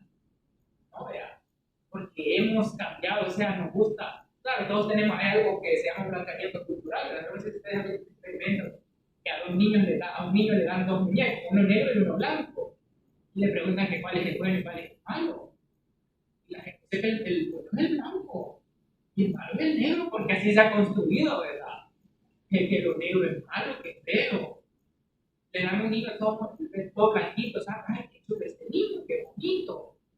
Le dan el negrito así por cortesía, ay, qué bonito, pero le dan la espalda y qué feo su bicho, a todo preso. O sea, porque se ha construido que lo negro es malo, pues. O sea, a la gente no le gusta destacar su herencia indígena, porque sí le gusta destacar el español de la familia, a aquel tatarabuelo Banco Navarro, que quizás no existió, pero así ustedes con Chelita, ¿verdad? No es que no se usted con, porque viene de Chalate, pero nunca vamos a decir, miren la gente de la comunidad indígena antes, por ejemplo, la gente de Pancho, no decían que hijo de Pancho, hijo de los González, pero allá de Sonsonate, era de Tahuara, hijo de San Damián, pero no le gustaba decir el lugar de origen. ¿Por qué? Porque decir el lugar de origen, hijo de Pancho, son Pancho, indio, ahí vive el indio de por medio, ¿verdad?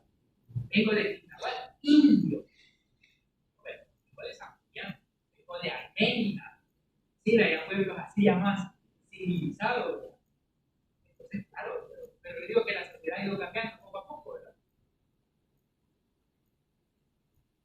Tocaban parte del sentido de pertenencia y tal vez el salvadoreño está urgido de una u otra forma de esa situación. Tal vez estas nuevas generaciones, por lo mismo que se ha dejado, como mencionaba usted en la exposición, el sentido de pertenencia se ha dejado bastante y se ha incursionado mucha cultura extranjera por medio de las redes sociales y por medio de la voz popular, de la voz popular.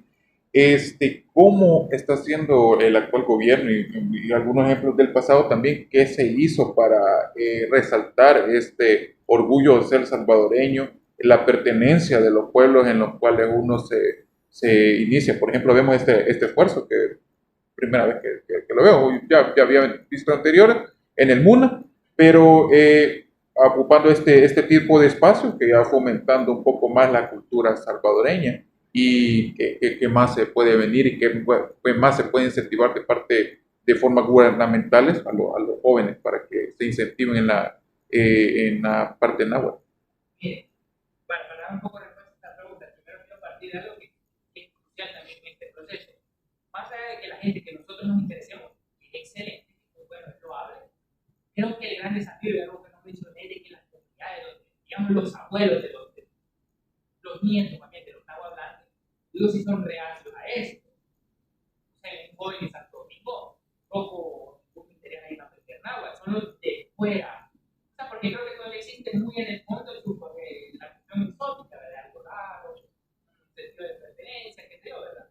Pero creo que el primer desafío y el que se debe de trabajar es con estas personas, con los descendientes directos, ¿verdad? Porque ese es el referente, y lo diferente.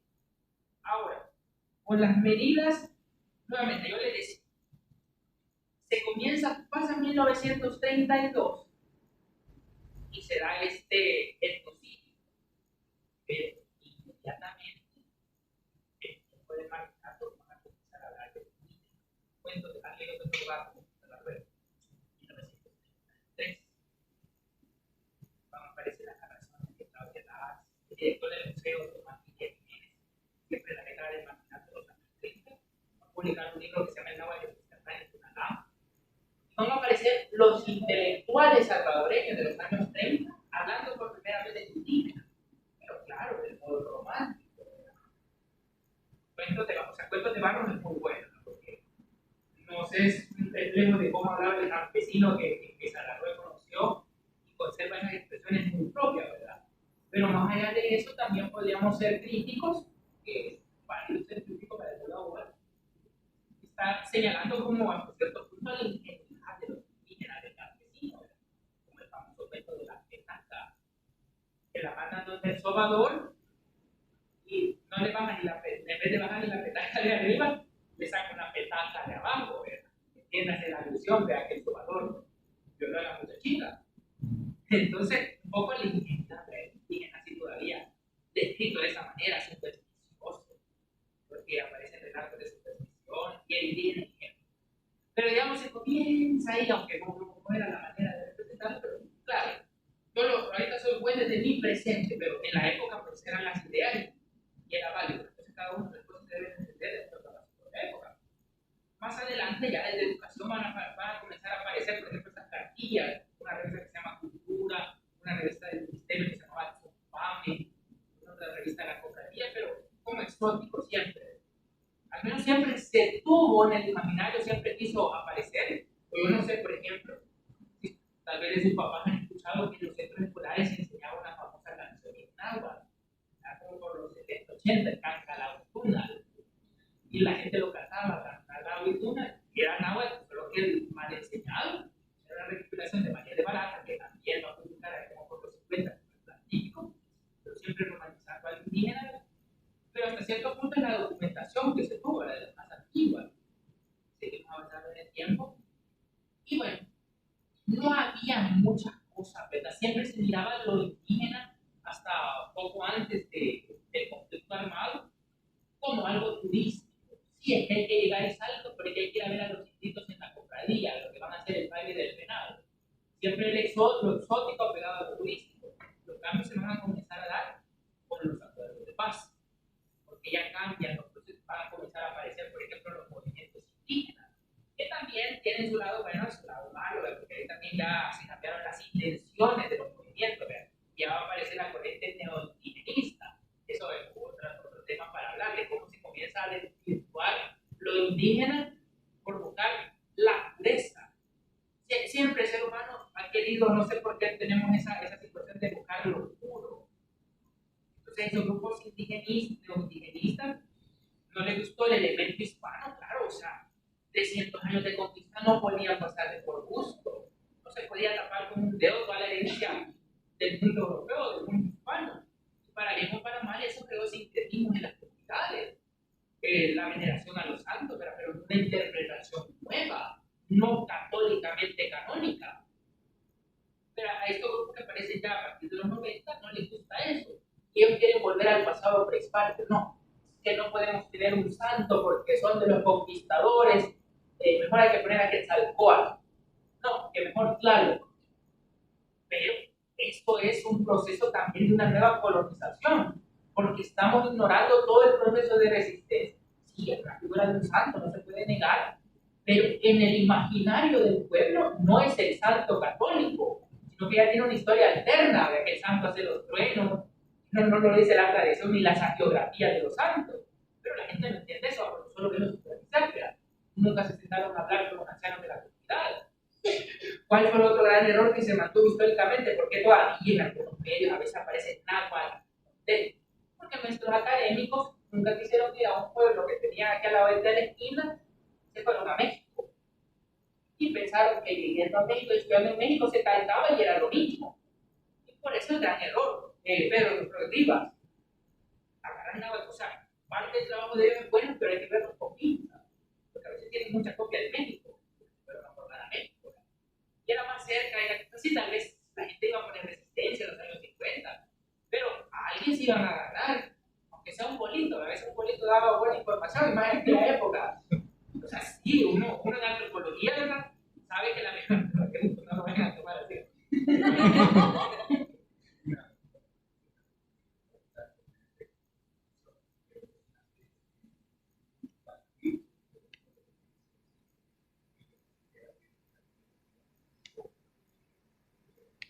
El libro de 1700. Ese libro se llama La descripción geográfico-moral de la arte. Aquí sí debe de estar acá, pero pertenece a la colección. Que miren, es una obra, hoy está como libro, pero originalmente era un documento real. El arzobispo mandó ese documento, era una relación a Carlos III, porque le daban el informe a cuando San Salvador lo convierte en intendencia, que está en esta transición de Tierra y hoy. Entonces el mando de un Estado le describe cómo es el turco americano que los reyes españoles nunca conocieron. Aquí debe de estar, no sé dónde, vea. Pero si no, si lo quieren comprar, no es caro, valdrá como $5, ¿no? Ahí en la sala de ventas de acá. Entonces está eso, es un tomo de los libros verdes de la Colección Nacional de Historia. E igual está en línea, se puede buscar. Yo estaba pensando como una sugerencia, ya que está la biblioteca, ya hay salones, promover cursos para estudios náhuatl, para personas mayores, ¿verdad? Porque hay personas de la tercera edad que se les sugiere para evitar violencia, aprender una nueva lengua, ¿verdad? Sería bueno presentar también la biblioteca y Ese es un proyecto que tenemos, tanto con las personas de la biblioteca, que creo que lo hemos comentado, y también desde el Ministerio de Cultura, con algunas autoridades lo hemos comentado, está la idea, ¿verdad? Pero les digo que en algún momento queríamos tener, pero con tantas cosas que también suceden en el camino, a propósito del náhuatl, iniciar un curso, porque es un objetivo, aprovechar este espacio, ¿verdad? Ya que se ha convertido aquí en el centro de la neurálgico del centro de San Salvador, aprovecharlo, ¿verdad? Para generar talleres, para generar tal vez un curso más prolongado para las personas que sean interesantes, pero no se ha hecho también porque cuando se promueve esto, y lo digo por experiencia propia, porque he participado de los otros antes, digamos, hay una buena aceptación, ¿verdad? Entonces, hay que ver también cómo se garantiza dar, porque imagínense, vienen 500 personas que se inscriben, pero en un curso de un idioma 500 es mucho, pues, tiene que ser un grupo más reducido, de culturales, de espacio, incluso el técnico mobiliario, necesitamos una sala o un proyector, pero si es algo que está en mente, y si ustedes siguen la página de la MINAE o sus redes sociales, tarde o temprano pues se van a dar cuenta de cuando se mata, pero sí se debe, y seguramente para que me vean. Usted mencionaba algo de unas maestras. ¿Qué es eso? Perdón, nunca había escuchado. En Santo Domingo y en Santa Catarina Mazahual se tiene el proyecto que nació, se llamó originalmente una náhuatl, que ahora se llama Nido de Inversión Lingüística. Es una parvularia. O sea, funciona como una parvularia, como cualquier otra en cualquier lugar de El Salvador, con la única diferencia que todos se náhuatl. Que participa, se le llama Nancy, le dicen a la señora. Nancy significa como lo que en español sería doña o niña, de la niña fulana de tal. Nancy, las Nancy Tamachianes son personas de la comunidad que desarrollan, porque conocen la lengua, y que desarrollan la clase apegada de los docentes ya de formación, ¿verdad? Pero es una parvularia de 3 a 5 años.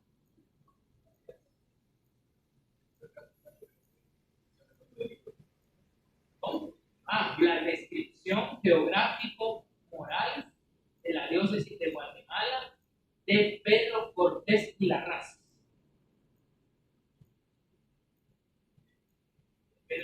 Ese bueno, no solo habla de la lengua, pero le da un panorama de cómo era El Salvador de esa época. había, cuánta población tiene. Y ahí los libros clásicos, ¿verdad? De acá son buenas. Miren, yo les recomiendo, ¿verdad? Es siempre bueno leer un catalán típico, por ejemplo, se puede encontrar en internet los dos tomos de María de Barata, que no solo habla de idiomas, sino que tiene de danzas tradicionales, porque ella era etnomusicóloga. Entonces ella pasó recopilando todas las danzas tradicionales de todo El Salvador. Un catalán típico tomo 1 con 2, un clásico, ¿verdad? Para entender un poco de la cultura salvadoreña. De ahí, si pudieran esos libros de la colección nacional, son interesantes, que justamente no todos se encuentran disponibles, pero son 15 tomos. Desde el número 1, que es Cartas de Relación, tiene las cartas de Pedro de Alvarado, Fray Alonso de Ponce, no sé si la relación marroquí, que hay otros documentos, Jorge Lardelarín, por ejemplo, ustedes quieren conocer de pueblos, Jorge Lardelarín, Historia de la Villa y Poblado en El Salvador, es un clásico de la historia salvadoreña. Pedro Escalante Arce, si quieren conocer sobre la presencia de los mexicanos, tiene su libro, se dice ahí también, los Zacatecas en Centroamérica, los Zacatecas en Centroamérica. Y hay uno que se llama Incendios, Erupciones, que también es de Jorge Lardelarín. Hay uno sobre el aguil, o sea, para entender la historia de El Salvador, también antes del café, el aguil es indispensable. Hay un libro sobre el aguil. Hay libros sobre el poder eclesiástico, Rodolfo Cardenal, para entender todo el poder de la iglesia en el siglo XIX, 1932 al otro. O sea, hay fuentes, ahí dependiendo de los gustos, ¿no? ¿Existe alguna fuente o algún libro que sea específico de la lengua náhuatl? Específico. Miren, pueden buscar, y les recomiendo esta página que es en internet, se llama Tushi. Bienvenidos a la Biblioteca Nacional de El Tushi.org. Salvador. Ahí pueden En encontrar caso de la mayor emergencia, cantidad de sigan las materiales indicaciones de náhuatl. brindadas por el equipo de nuestra biblioteca y Tú, como manténganla. soy y Ship, Evita utilizar las S, frases H y y sigue la K ruta de evacuación significan hasta el nuestro punto de pliego, es una encuentro. palabra náhuatl, nuestro Recuerden, pliego. este es un Tushi. espacio libre de ruido. Tushi. Esperamos que tu .org. visita sea una experiencia ¿Está única. correcto? Welcome to the National Library of El Salvador, BNICE. In case of No, emergency, please follow the guidance provided by the BNICE team and keep calm. .org. Avoid using the elevators and use the closest emergency exit to reach a safe area to the meeting point. Remember, this is a noise-free zone. We hope your visit is a O si truly no, good googleen, experience. ¿verdad? Creo que se puede googlear el pipil de los isalcos de Light Campbell, es una gramática muy completa, creo que está disponible en línea.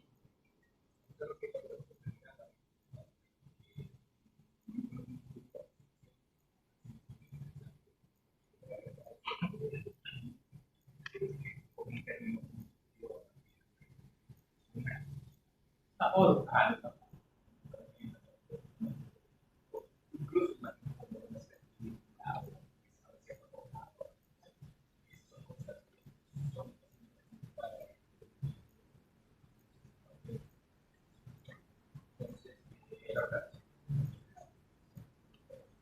Si me repetís lo último, porque ya no te tengo más, que va a ser por acá.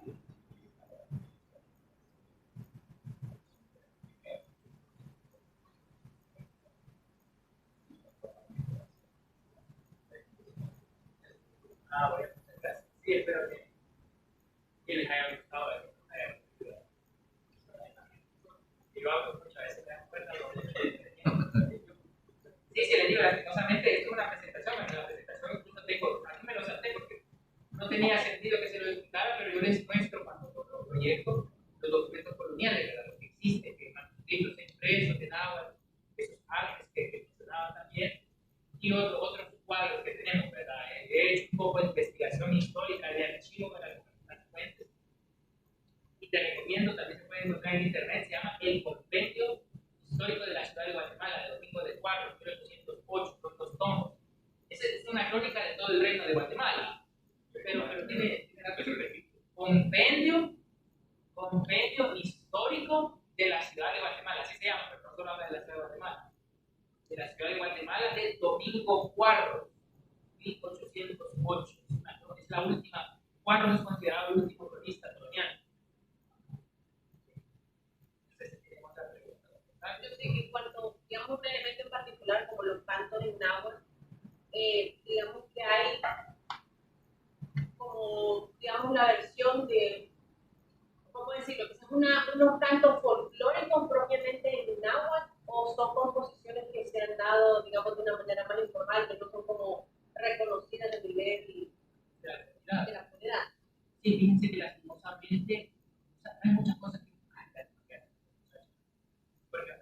ahorita que te dijeron para los demás, ¿verdad? Busquen también, ese puede ser una joya. Se llama El reconocimiento etnográfico de los aztecas del Salvador, de Carl Hartmann. O sea, es la mejor etnografía que jamás se pudo haber hecho sobre los nahuas. Solo que él, para la época, lo llamó los aztecas del Salvador. Era un sueco, ¿verdad? Que llegó 1899 a Bizalco.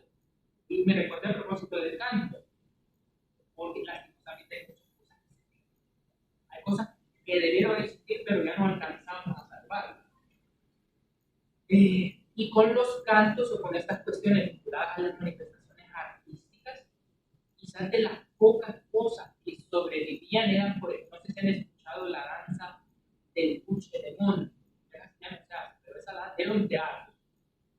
O el Tigre de Monte también se le parece, no sé si lo ubican, actualmente solo se hace en San Juan Manuel.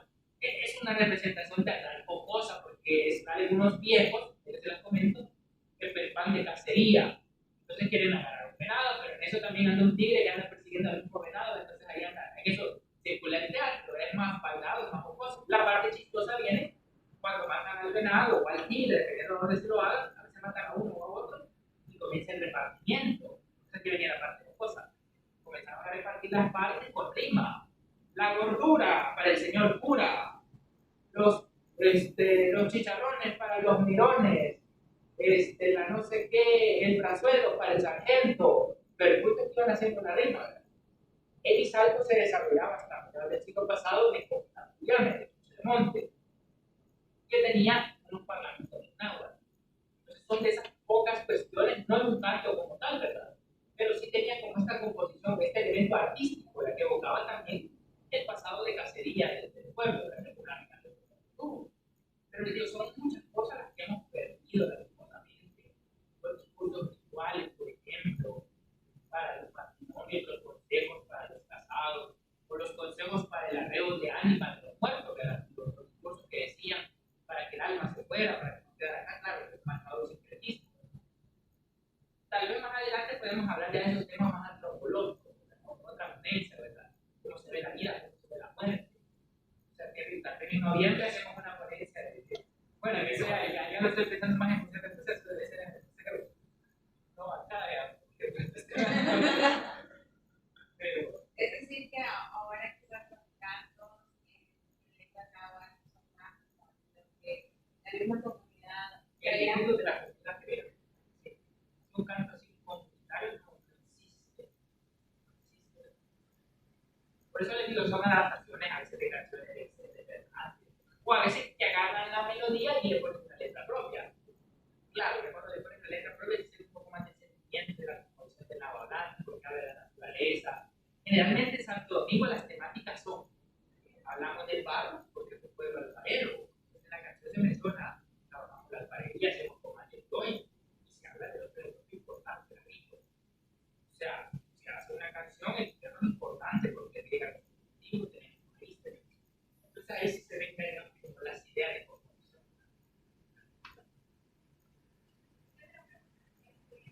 Actualmente, ¿cuántas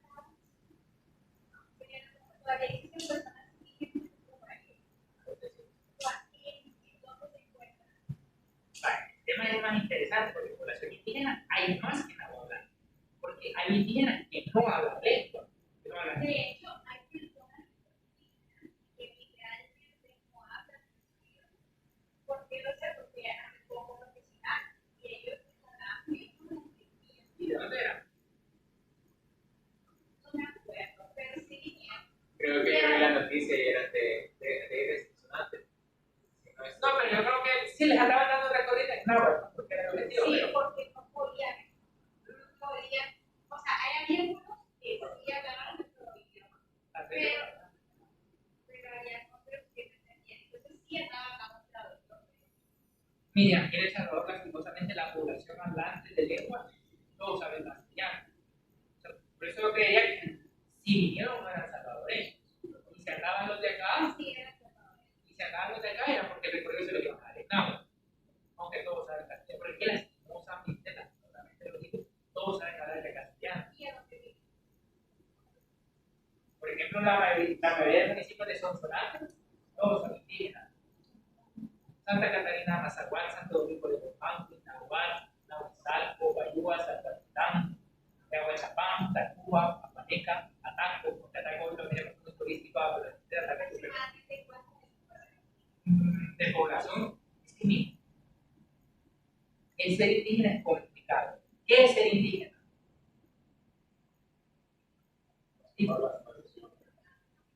Pero vamos allá de eso.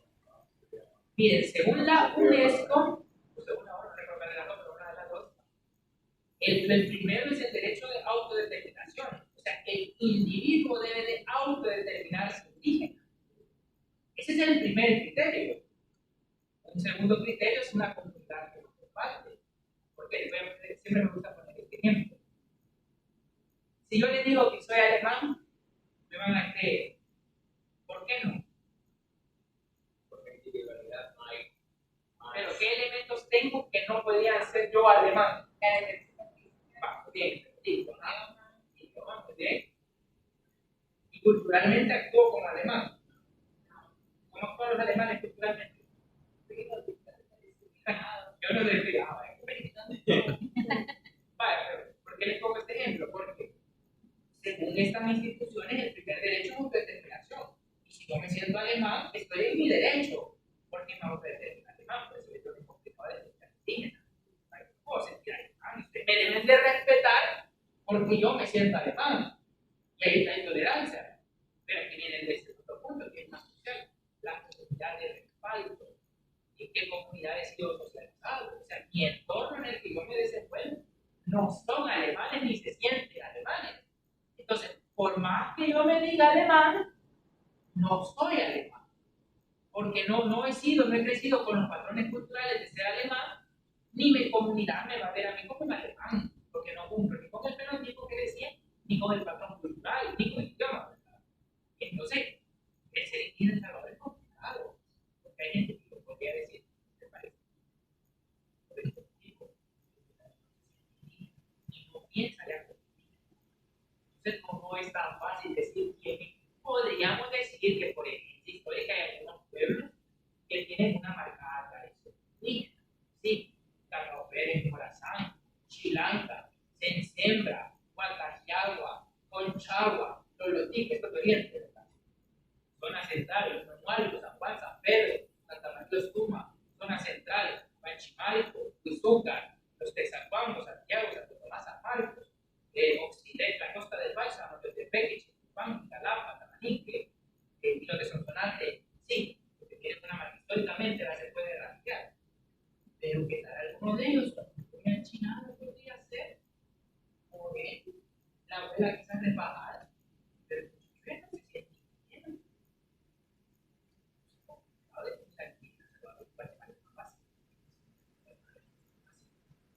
Ese es otro problema que yo tengo en El Salvador, en El Salvador. O sea, han aparecido otros grupos de reivindicación de los afro. ¿Ustedes se han dado cuenta? Existen grupos hay personas que se reconocen como afro-salvadoreños. Eso a mí me da un poco así de miedo.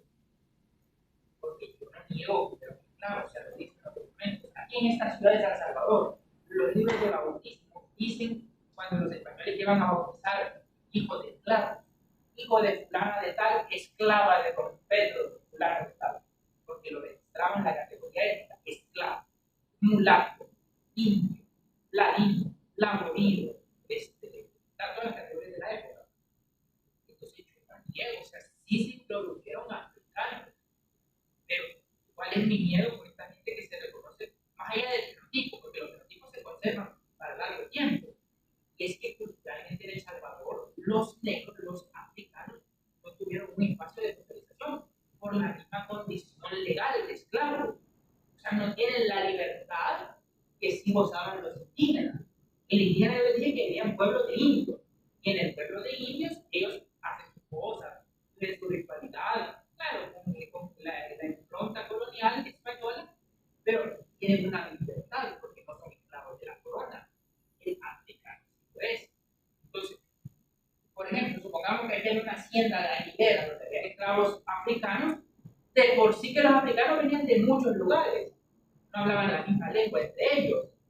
Por eso es que no existen en América, salvo algunas zonas de Brasil ninguna lengua africana.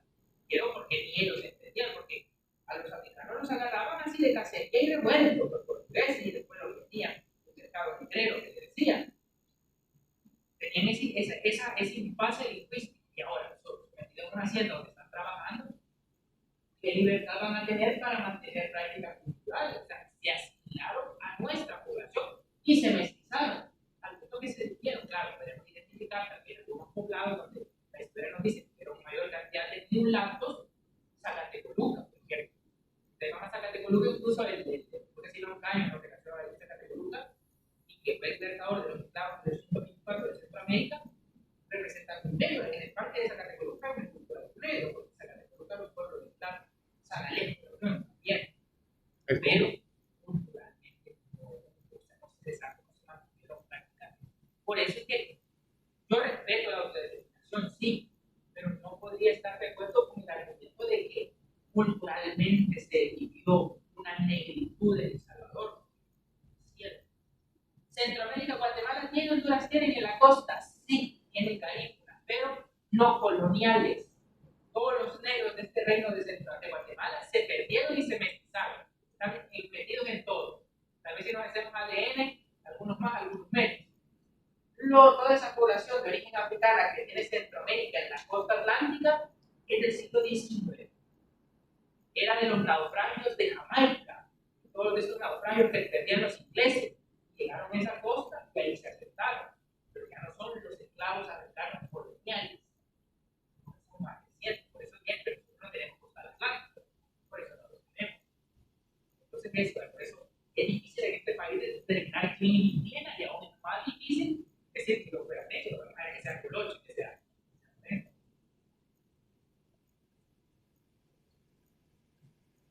¿Estamos bien? Entonces, yo creo que hasta aquí quedaría un poco más